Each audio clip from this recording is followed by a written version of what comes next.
15 जुलाई से 15 सितंबर के बीच का सेकेंड पार्ट इसमें खत्म कर देंगे हम लोग। पहला पार्ट आपने देख लिया होगा। सेकेंड, इसमें 15वीं राष्ट्रपति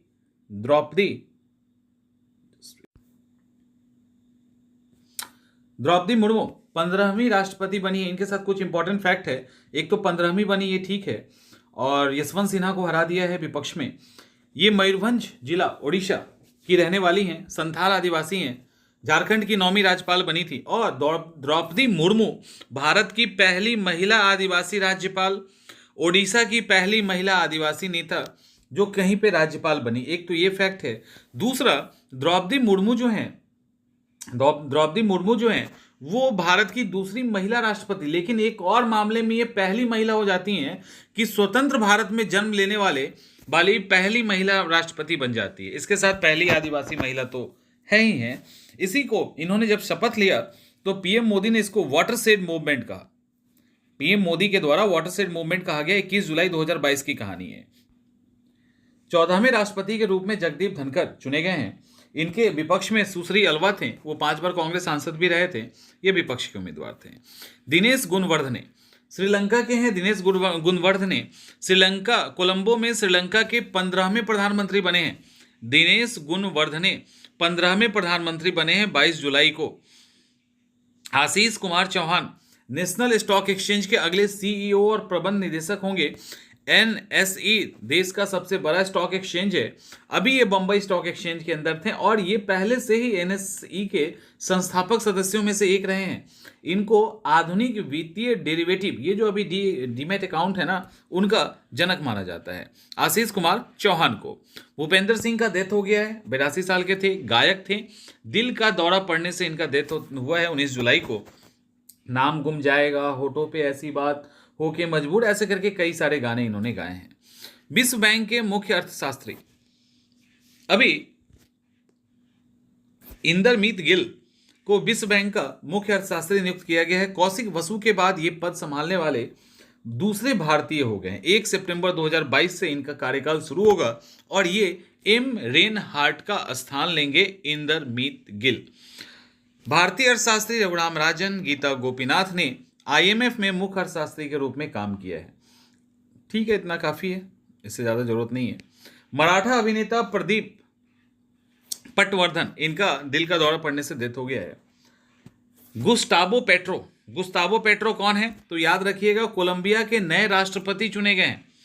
गुस्तावो पेट्रो कोलंबिया के नए राष्ट्रपति चुने गए हैं और पेट्रो जो हैं वो पहले के रोनाल्डो हर्नांडेज को केवल 3% वोट से हरा के बने हैं। इटली की नागरिकता इनके पास है, इनके पास इटली की नागरिकता है और ये ह्यूमन कोलंबिया आंदोलन नाम की पार्टी पहले स्थापित किए थे। वामपंथी नेता है, इसको लेकर थोड़ा सा वहां के लोग चौंक गए हैं। यूयू ललित हमारे नए chief justice, 49th chief justice U U Lalit बने हैं और ज्यादा दिनों के लिए नहीं। यूयू ललित का कार्यकाल इसी साल 8 नवंबर को समाप्त हो जाएगा। 74 डेज के लिए ये बने हैं बस, ठीक है। और एक और इनके साथ फैक्ट है कि ये मुख्य न्यायाधीश यानी बार काउंसिल यानी वकील के पद से प्रमोट होकर मुख्य न्यायाधीश बनने वाले दूसरे व्यक्ति हैं एम सिकरी के बाद। शशि थरूर की बात करें तो कांग्रेस नेता शशि थरूर को याद रखिएगा, सवाल आ सकता है। फ्रांस का सर्वोच्च नागरिक पुरस्कार Chevalier de la Legion d'Honneur से सम्मानित किया गया है और इनको बेहतरीन लेख और भाषण देने के लिए यह पुरस्कार दिया गया है। नेपोलियन बोनापार्ट के द्वारा इसको स्टार्ट किया गया था। इसके पहले कई भारतीयों को मिल चुका है। भारत में निर्मित ATAGS गन से अब लाल किला में सलामी होगी। 75 स्वतंत्रता दिवस के अवसर पे 21 तोपों की सलामी देने का रिवाज है शुरू से ही। तो उसमें हम लोग ब्रिटिश गन पाउडर का यूज करते थे, सेकेंड वर्ल्ड वॉर के टाइम से ही ये चलता आ रहा है। अब विदेशी तोपों के साथ जो स्वदेशी होवित्जर तोप है ATAGS, उससे भी सलामी दी जाएगी। और 45 किलोमीटर रेंज वाली ये ऑटोमेटिक तोप है। ये 155 mm की कैलिबर गन सिस्टम से लैस है और 2 टन हल्की है। और भी जो पोत है उससे जो भी और पोत है उसके तोप है, उससे तोप है। गौतम अडानी की बात करते हैं तो ब्लूमबर्ग बिलियनियर्स इंडेक्स में गौतम अडानी ने दुनिया का तीसरा अमीर होने का दर्जा लिया है और एशिया के पहले ऐसे हैं जो 3rd पोजीशन पे पहुंचे हैं। थोड़े समय के लिए ये टॉप पे भी चले गए थे ना। इनके ऊपर केवल अमेरिका के एलन मस्क और जेफ बेजोस हैं। बाकी इन्होंने जो ये थर्ड पोजीशन है वो फ्रांस के बिलियनर्स बर्नार्ड अर्नोल्ड को पीछे करके किया है। तो पहले एशियाई हैं जो इस थर्ड पोजीशन पे पहुंचे हैं। मिखाइल गोर्बाचेव का डेथ हो गया है। 30 अगस्त 2022 को रूस के राष्ट्रपति मॉस्को में इनका निधन हो गया और इनका पूरा नाम मिखाइल सर्गेयेविच गोर्बाचेव था और सोवियत संघ का विघटन इन्हीं के टाइम में हुआ था। और अमेरिका और रसिया के बीच में जो शांति प्रक्रिया थी इसकी शुरुआत भी यहाँ पे हुई थी, इसीलिए इनको नोबेल प्राइज भी दिया गया था। साइरस मिस्त्री की अनफॉर्चुनेटली डेथ हो जाती है।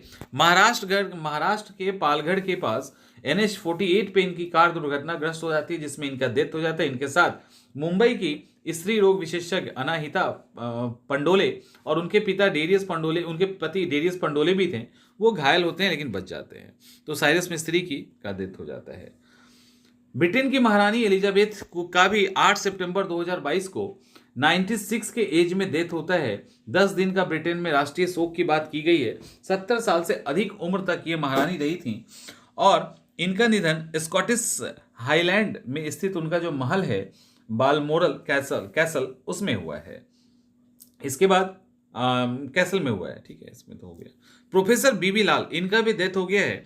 प्रोफेसर बीबी लाल अभी अयोध्या में राम मंदिर के अस्तित्व का प्रमाण देने के कारण ज्यादा चर्चा में आए थे। इनका जन्म उत्तर प्रदेश में हुआ था, दिल्ली में रहते थे और मार्टिन व्हीलर के निर्देशन में हड़प्पा जैसे स्थल के साथ, ये खुदाई वाले स्थल के साथ जुड़े हुए हैं। इनको नालंदा विश्वविद्यालय के नव नालंदा महाविहार से भी सम्मानित किया जा चुका है। ये भारतीय पुरातत्व सर्वेक्षण विभाग के महानिदेशक भी रह चुके हैं। तो ये सारा, इसके अलावा पद्म भूषण भी मिला है। मुकुल रोहतगी के वेणुगोपालन की जगह ये अब अटॉर्नी जनरल होंगे। के वेणुगोपालन का कार्यकाल जो है 3 महीने बढ़ाया गया था, जो 30 सितंबर को समाप्त हो रहा है। उसके बाद मुकुल रोहतगी अटॉर्नी जनरल का पोस्ट संभाल लेंगे। विनेश फोगट की बात करें तो 3 बार कॉमनवेल्थ गोल्ड मेडल विजेता विनेश फोगट ने 53 केजी वर्ग में सर्बिया के बेलग्रेड में विश्व कुश्ती चैंपियनशिप में ब्रॉन्ज मेडल जीता, यानी कांस्य पदक जीत लिया है विश्व कुश्ती चैंपियनशिप में। और इसमें विनेश ने इस मैच में स्वीडन मालम ग्रेन को हराया था, लेकिन रजत पदक में ये मंगोलिया के खुलन बटखुयाग से हार गई थी। अब यहाँ पे 2 पदक जीतने वाली पहली भारतीय महिला रेसलर है। विनेश फोगट का विश्व चैंपियनशिप में ये दूसरा पदक है। इन्होंने इसके पहले भी कांस्य पदक जीता था। तो 2 पदक एक साथ जीतने वाली विश्व चैंपियनशिप में ये पहली महिला बन गई है। तो ये इंपॉर्टेंट है, बाकी को छोड़ दीजिए। इसके बाद world athletics championship 2022, Neeraj Chopra Olympic स्वर्ण पदक विजेता हैं। इन्होंने विश्व एथलेटिक चैंपियनशिप में भाला फेंक के रजत पदक जीत लिया है। रजत पदक, और इसमें जो एक और थे भाला फेंक में इसमें शामिल हुए थे रोहित यादव, वो 10वें स्थान पर रह गए। नीरज चोपड़ा विश्व एथलेटिक्स चैंपियनशिप में पदक जीतने वाले दूसरे भारतीय हैं, जबकि मतलब कोई भी मेडल जीतने वाले दूसरे भारतीय हैं, जबकि सिल्वर मेडल जीतने वाले पहले हैं। इसके पहले अंजू बेबी जॉर्ज कांस्य यानी ब्रॉन्ज मेडल जीत चुकी है, लेकिन नीरज चोपड़ा ने अभी सिल्वर जीता है। एल्घोस पॉल, ये जो एल्घोस पॉल है ना, इसी के साथ फैक्ट है ये भी, ट्रिपल जंप में क्वालिफाई करने वाले पहले भारतीय बन गए हैं। ट्रिपल जंप में 2 अन्य भारतीय एथलीट प्रवीण चित्रवेल और अब्दुल्ला अबू बकर भी फाइनल में जगह बनाने वो फाइनल में जगह बनाने में नाकाम रहे हैं। 3 लोग क्वालिफाई किए, जिसमें नीरज चोपड़ा और रोहित यादव भाला फेंक में, तो रोहित यादव 10th पोजीशन पे रह गए हैं। और ये एल्घोस पॉल में पुरुष की ट्रिपल जंप के फाइनल में क्वालिफाई करने वाले ये अंतिम आखिरी भारतीय थे। तो 3 लोग क्वालिफाई किए और ये यहां से चले गए। ये भारतीय नौसेना में काम कर रहे हैं, केरल के एर्नाकुलम के रहने वाले हैं। नीरज विन डायमंड लीग जो हुआ था, ओलंपिक स्वर्ण पदक विजेता नीरज ने ज्यूरिख 2022 में डायमंड लीग चैंपियनशिप जीत लिया है। इसमें इन्होंने गोल्ड मेडल जीता है। दूसरे स्थान पे चेक गणराज्य के जैकब वार्ड लेज थे। कॉमनवेल्थ गेम 2022 की बात करें तो मीराबाई चानू स्वर्ण पदक जीतने वाली इसमें पहली महिला थी। संकेत सरगर पुरुष में 55 किलोग्राम फाइनल में बर्मिंघम कॉमनवेल्थ गेम, अभी बर्मिंघम में हुआ है ना 2022 में, उसमें पदक जीतने वाले पहले भारतीय थे। तो इस तरह से ये सब फैक्ट है। भारतीय लॉन बॉल्स टीम ने 2 अगस्त 2022 को बर्मिंघम कॉमनवेल्थ गेम में महिला चौकों के फाइनल में दक्षिण अफ्रीका को हरा के गोल्ड मेडल जीत लिया। तो लॉन बॉल्स में इन्होंने गोल्ड मेडल जीता। इस लॉन बॉल्स में लवली चौबे, पिंकी चौधरी, नयन मोनी सौकिया और रूपा रानी तिर्के शामिल थी। ये पहली बार है जब इस खेल में राष्ट्रमंडल में भारतीय एथलेटिक्स ने गोल्ड मेडल जीता है या गोल्ड मेडल जीता है। इसके अंदर इंपॉर्टेंट फैक्ट ये है कि गोल्ड की बात करें तो मीराबाई चानू महिला वाले में गोल्ड मेडल। इसके अलावा जेरेमी लाल रिनुगा ये पुरुष के 67 केजी में भारोत्तोलन में गोल्ड मेडल। उसके बाद भारतीय महिला टीम लॉन बाउल्स में अभी जो हमने देखा उसके अंदर गोल्ड मेडल। और एक और गोल्ड मेडल मिला है वो है भारतीय पुरुष टीम, ये टेबल टेनिस में इन्होंने जीता है। सेरेना विलियम्स की बात करें तो सेरेना विलियम्स जो हैं वो टेनिस स्टार हैं। इनको प्यार से टेनिस की रानी भी बुलाया जाता है। 73 एकल खिताब और 23 जो है युगल खिताब जीत चुकी हैं।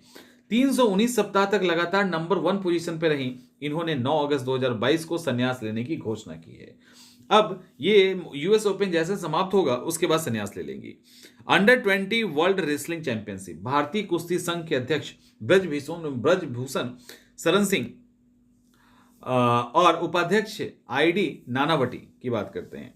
भारतीय कुश्ती संघ के अभी अध्यक्ष हैं ब्रजभूषण शरण सिंह। अभी हुआ क्या, अंडर 20 वर्ल्ड रेसलिंग चैंपियनशिप हुआ है ना, वो कहाँ हुआ? तो बुल्गारिया की राजधानी सोफिया में हुआ है। तो वहां भारतीय युवा रेसलर अंतिम पंघाल, नाम अंतिम है याद रखिएगा, अंतिम पंघाल ने इतिहास रच दिया।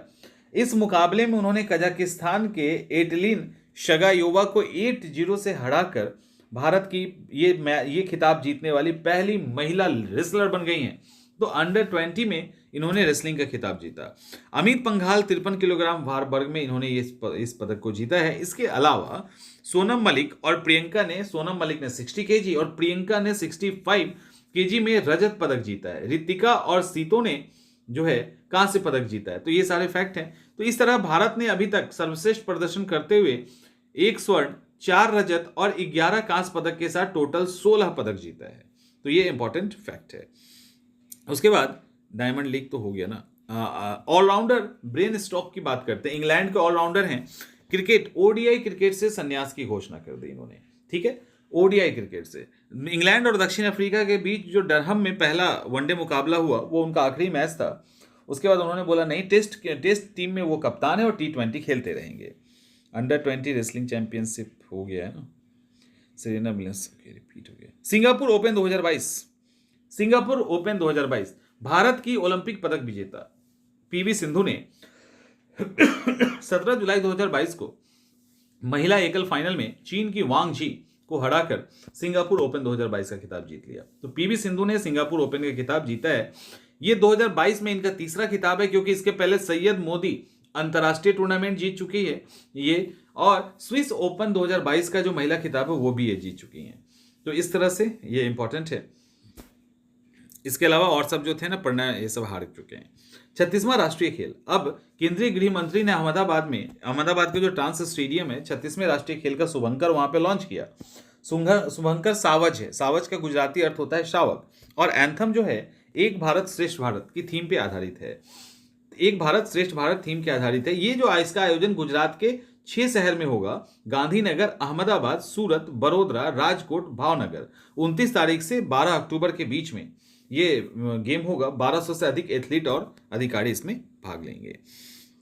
इसके पहले केरल में हुआ था। एक लंबे अंतराल के बाद 2015 के बाद 2022 में सीधा हो रहा है। वर्ल्ड एथलेटिक चैंपियनशिप में नीरज चोपड़ा ने रजत पदक जीता है। ठीक है, ये भी फिर रिपीट हो गया। रोजर फेडरर ने संन्यास ले लिया है। ठीक है, रोजर फेडरर, फेडेक्स के नाम से मशहूर स्विट्जरलैंड के खिलाड़ी रोजर फेडरर ने संन्यास ले लिया है। और लेबर कप उनका आखिरी एटीपी टूर्नामेंट होगा। लंबे समय से 237 वीक तक ये नंबर 1 पे रहे सबसे ज़्यादा, और सबसे ज़्यादा ग्रैंड स्लैम 20 स्लैम जीतने का रिकॉर्ड भी रोजर फेडरर के नाम पे है। हेनले पासपोर्ट इंडेक्स अभी लेटेस्ट जारी किया गया है। भारत 85वें स्थान से घटक के नीचे आके 87वें पे पहुंच गया है। टोटल 60 देश में वीजा फ्री यात्रा भारतीय कर सकते हैं। और पहले स्थान पे एज यूजुअल जापान है 193 देश के साथ, फिर सिंगापुर और दक्षिण कोरिया है। 68 नेशनल फिल्म अवार्ड दिया गया। तो 68वां जो नेशनल फिल्म अवार्ड दिया गया, नई दिल्ली में इसकी घोषणा की गई। सर्वश्रेष्ठ फिल्म सोरारई पोट्टू, ठीक है। सर्वश्रेष्ठ निदेशक सच्चिदानंद KR और अयप्पन कोशियुम। मनोरंजन करने वाली सबसे अच्छी फिल्म तानाजी। सर्वश्रेष्ठ अभिनेता सूर्या के सोराई पोटरू के लिए अजय देवगन को तानाजी के लिए। तो 2 को मिला है, सूर्या को और अजय देवगन को। सर्वश्रेष्ठ अभिनेत्री भी 2 को है, एक है अपर्णा बाल मुरली सोराराई पोटूस के लिए। सर्वश्रेष्ठ सहायक अभिनेता बीजू मेनन। तो ये हो गया। इसके अलावा अभी भारत का सर्वोच्च आकांक्षी जो अभी आकांक्षा रैंकिंग आता है ना, नीति आयोग ने जारी किया है। हरिद्वार को भारत का सर्वश्रेष्ठ आकांक्षी जिला घोषित किया है, हरिद्वार को। और हरिद्वार को अब 3 करोड़ रुपए का आवंटन किया जाएगा।